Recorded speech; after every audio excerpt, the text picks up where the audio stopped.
Welcome to another episode of Erik Wait Whiskey Studies, and in this video I'm going to review an Oloroso Sherry and an Oloroso Sherry Cask Whiskey.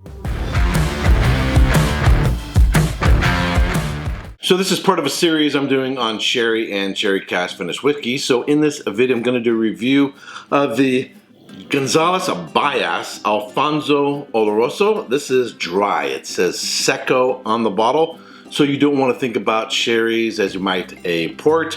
And I'm going to review the GlenDronach 18-year-old Allardice. But before we get into this sherry, we want to learn a little bit about Oloroso sherry wines. Oloroso, which means scented in Spanish, is a variety of fortified wine made in Jerez. Like Fino and Amontillado, Oloroso is made from PALOMINO grapes grown on Albarriza soil. Unlike the Fino and Amontillado sherries, in Oloroso, the Flor yeast is suppressed by fortification, adding a neutral spirit, at an earlier stage. This causes the finished wine to lack the fresh yeasty taste of the Fino sherries. Without the layer of Flor, the sherry is exposed to air through the slightly porous walls of the American oak casks and undergoes oxidative aging. As the wine ages, it becomes darker and stronger and is often left for many decades. Consequently, Oloroso is normally darker than Amontillado and nuttier, with aromas and flavors of dried black fruits.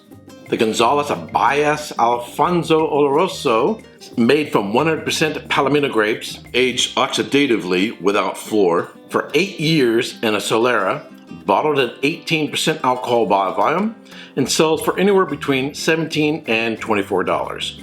So Oloroso sherry is probably the most common sherry cask ever used for whiskey. We've already reviewed some Fino, Manzanilla, and Amontillado, and while there are a number of casks available, when you pick up a bottle of whiskey that says sherry cask, 99% of the time it's going to be Oloroso or a combination of Oloroso and Pedro Jimenez or PX.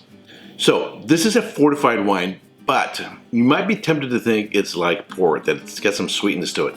It's not. It's going to be absolutely bone dry, even though it is dark and might remind you of, say, a Madeira or a sweet Marsala or some other sweet fortified wine. So color-wise, it's got that nice, dark, sort of tawny caramel color, but there's also a tinge of red in there. On the nose, classic fig, dates, raisins. There's a little bit of something that might remind you of a maple syrup. There's a definite nutty note. Because Oloroso is 100% oxidative aged, the nutty notes are going to come right up front. So I get a little bit of black walnut, Brazilian nuts, but there's also some earthy components. Maybe a little bit of damp earth, fall leaves. The saltiness is definitely there. It's like you're standing at the ocean smelling an ocean breeze.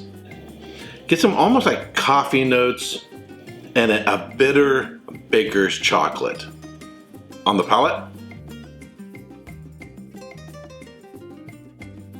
the wine is bone dry. It has really good acidity, really nutty up front. You get those black walnuts, Brazilian nuts up front. I get dried black fruit notes, fig, dates, raisins. Now, again, when I say fig, dates, raisins, you might be thinking, oh, it's probably sweet. If you can imagine extracting the sugar from dried black fruit notes, this is what you would get. The saltiness kicks in right away. There is a dried desiccated leaf note, almost like tobacco. On the back end, it is really, really, really dry. Now, Oloroso, in comparison to Fino and Amontillado, has a little bit of tannin. So there's just a slight astringency there. And there is a certain slight sour character as well on the back end. It's very, very, very minute, but it's absolutely there. Now, if you're new to sherry, it may seem really, really strange. You may already have preconceived ideas as to what to expect from a sherry wine, particularly if you've had a lot of sherry cask whiskeys that might have a little bit of sweetness to it. It's really, really different on the palate. I really, really like this wine. I think it works really, really well with actually meats. So I wouldn't pair it with desserts. Actually pairs really, really well with dark meats, beef and venison, or I like it as an aperitif. Alrighty, but what's more important than the wine is how do these characteristics carry over into an Oloroso sherry cask whiskey. The GlenDronach 18-year-old Allardice is named after the distillery's founder, James Allardice. It's matured in 100% Oloroso sherry casks. It's non-chill filtered, has natural color. It's bottled at 46% alcohol by volume and sells for about $150. So as you saw there in the nose, this is aged in 100% Oloroso. This is a sherry bomb. Most sherry cask whiskeys are going to spend some time perhaps in a bourbon cask and then spend some time in an Oloroso sherry cask, or they might use first fill and then go to second fill to sort of dial in the Oloroso sherry cask. Now, color-wise, natural coloring, but look at the sherry. Now look at this whiskey. They're essentially the same in the color. So a really good sherry cask whiskey doesn't need any E150. On the nose, now I can see the correlation immediately between the Oloroso and this whiskey. You get the fig, dates, and raisins, but the aromas are much more concentrated, much more acute. I get that sort of it's almost like a maple syrup character. There's a brown sugar note there as well. I kind of get a little bit of the oxidative note going on there with a little bit of nuttiness, but I think it's much more covered up with these sweeter notes. There is a character that reminds me of, say, maybe an orange with cloves put into it, dark caramels, chocolate, perhaps a little bit of coffee, but that black walnut character shows up there as well. On the palate, so if you had a whiskey like this and thought that the sherry would be like this, you'd be mistaken. You would be quite surprised, because this starts off sweet. It has a beautiful sweetness to it. Really concentrated. Fig, dates, raisins, but all sweet. That little bit of nuttiness, the black walnut character shows up there. There's sort of like a brown sugar maple syrup character there.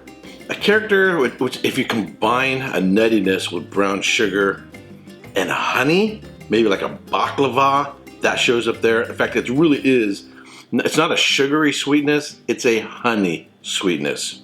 Doesn't have a huge transition. Pretty much what I get up front, I get in the middle and into the finish. But what is there, I absolutely love. When I'm in the mood, I absolutely love a real nice sherry bomb. Finish, medium plus, really nice.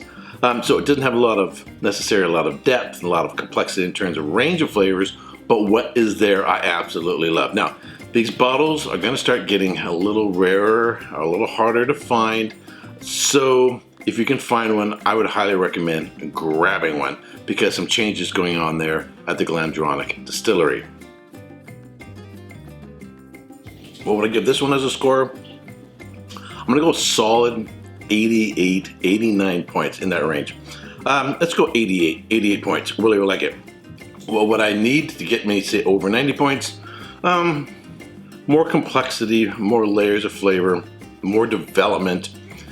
It's sort of a 3-chord song, so to speak, but they're played really well. This is an absolutely beautiful whiskey, and I'm gonna keep my eyes out and get me another one if I can. Alrighty. Alright, if you like watching my videos, but you've not yet subscribed, I ask you to subscribe, ring the bell to be notified when I go live. And if you're one of my patrons, I want to thank you very much for supporting this work. Until next time, cheers. Hey, don't forget to subscribe and check out these other whiskey videos.